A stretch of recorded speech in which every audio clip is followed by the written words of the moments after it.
Hey everybody, welcome back to the Simplicity Film Show. Hope you're all having an amazing day. Today we have a very special guest. We have Jade Darmawangsa coming to you from Los Angeles, and Jade is an entrepreneur. She helps people grow on social media, and she definitely has the portfolio to back it up. So I'm really excited, and Jade, I want to get started by giving you the chance to introduce yourself. Thanks so much for having me, Hassan. I am so pumped. For those of you guys who don't know, Hassan's pretty dope too.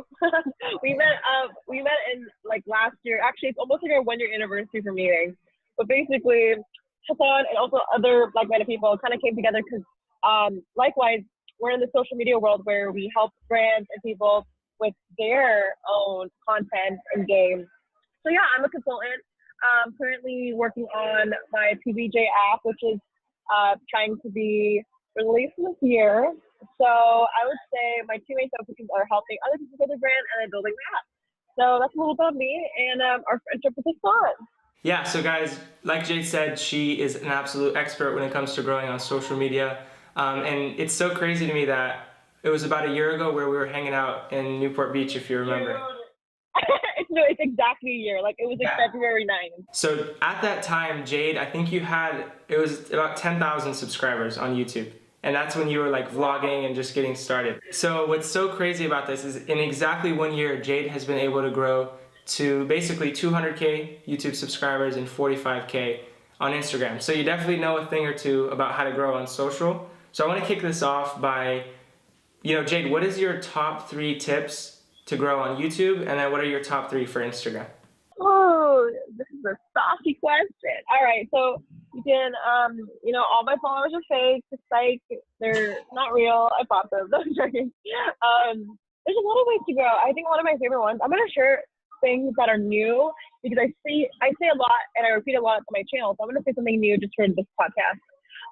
Something I've been really I love to do lately. I don't know how much this returns in ROI. But I think first starting off with great content is important. Like, Hassan makes content. He's a content creator. He knows the importance of the aesthetic. But lately, Hassan, I've been actually experimenting with my first tip, which is come up with a caption first and then make the photo. So I know that's super weird, but here's an example. I remember when it's just a struggle to come up with what you want to say. It's super awkward to make a caption, right? And I realized you have to understand that when people are scrolling on their feed, when they're scrolling, it's like they only have like 3 seconds of impression. So if you don't have a really compelling storyline or it's not enticing, I think it gets really hard to stand out. So one of the biggest ways to how do you make good content is think about a caption first, because then in the photo, maybe, an example is like your caption may be about making money, and then your photo is like you laying in the dough. So what happens is you can see that storytelling, and what story you want to tell is super important. For example, today or the other day, I say let's get this bread a lot on my channel because it's a funny thing they say. But literally, I went to Whole Foods to take a picture by the bread aisle. And that photo performed really well because it was able to kind of entice an audience because it's easy to understand. And I think it's a little simple hack you can add to any of your captions or content to really make it better. And I think it's so much better to reverse engineer it so you don't have to feel awkward when you're making captions. So that's just my first new tip I just came up with. So I know when it comes to YouTube, Jade, I think you really showcase what it means to be genuine and really just kind of being super honest with your audience. Is that something you also recommend when it comes to YouTube? Oh yeah, dude. There's way too many channels like me. Like you've seen, honestly, whoever's listening to this is like, oh, she's another social media expert. like you're right. Like there's so many people with courses, so many people that make content. There's no need to make more information. You know what never goes out of trend? People's stories. Your own personality. So it's actually so crucial for you to be a personality, not just to give value. Like there's so much value out there. I think what makes you different is your story that will never go out of trend. So for example, I don't know, what example would you say? I mean, I just talk a lot about my personal life on my channel. Like my subscribers know all about my digestive problems. I don't have to make it nice. So yeah, I do open up a lot, and I think it's just important to connect and really show your story. Awesome. So is there anything else in terms of YouTube that you would recommend for anyone out there that's getting started? Yeah. I would say, actually, I learned, do you know a girl, I just met my friend. Her name's Sarah Beachy. Have you heard of her before? Yeah, I actually found her through Gary a long time ago. Yes. So Sarah and I just met recently, and this is actually her tip. I want to shout out to her, and it's a really good tip. So when you're making content on YouTube, this is her strategy, but she put it in a really well, like, concise way, so I want to share. So we filmed a video together, and this is what she said. She was basically saying, when you're making YouTube videos, 50% of it needs to be trendy, keyword-related topics, like, updates or like how-tos. But the other 50% needs to be evergreen content. So what is evergreen content? So basically, in our video, we explained that evergreen content to me is videos that never go out of time. Like, just because maybe Instagram's on a trend, this video is going to stay on the platform for a long time. So that's an example of a vlog, or like of a I don't know, like a Q&A, or something that's more long-term and not an update, whether it's like a how-to tutorial that it's going to last for 5 or 10 years on YouTube and not go out of trend. So having that 50-50 strategy and not just milking like boring, like, a lot of people get caught up with the value and they forget that you also need to make evergreen content, because with that evergreen style that lasts forever, you're able to build a relationship, and people who maybe find you for your trendy topic can now build a relationship with you. So my biggest thing is, like, when you're doing YouTube, yes, I say a lot, focus on your SEO, focus on your keywords, but also allocate time to make relational based content or evergreen content. So that's like the biggest tip I say in order to build a true subscriber base. Awesome. Yeah, I think that's super great. And then also, I just want to throw out there consistency. Jade, I mean, you absolutely kill it with consistency, and like, for me, this is actually like advice for myself. So I would go on and off when it comes to YouTube. Upload for a few weeks straight. I know. You would tell me when you would start YouTube, and you would have started YouTube. Exactly. So, like, for anyone out there, if you're going to go into this, please be consistent, because that's really just one of the key elements when it comes to this. So Jade, people love to ask questions about Instagram. How do you grow on Instagram? What did you do? So what's your response to people out there trying to grow on Instagram? Really simple. I used to think, like, this is what I used to think. I used to get advice and be like, this is how you get explore page, this is how you get more, you've seen them probably, Hassan, you've probably seen a lot of videos of, like, how to grow. My biggest thing, I know this is going to make people puke when they hear this tip, but when you're truly trying to go on Instagram, like, please understand your audience like you understand your mom. And the way I say this is like this. You have to build a audience journey or a consumer buyer's journey. So what does that mean? So there are certain touch points that people make before they follow you.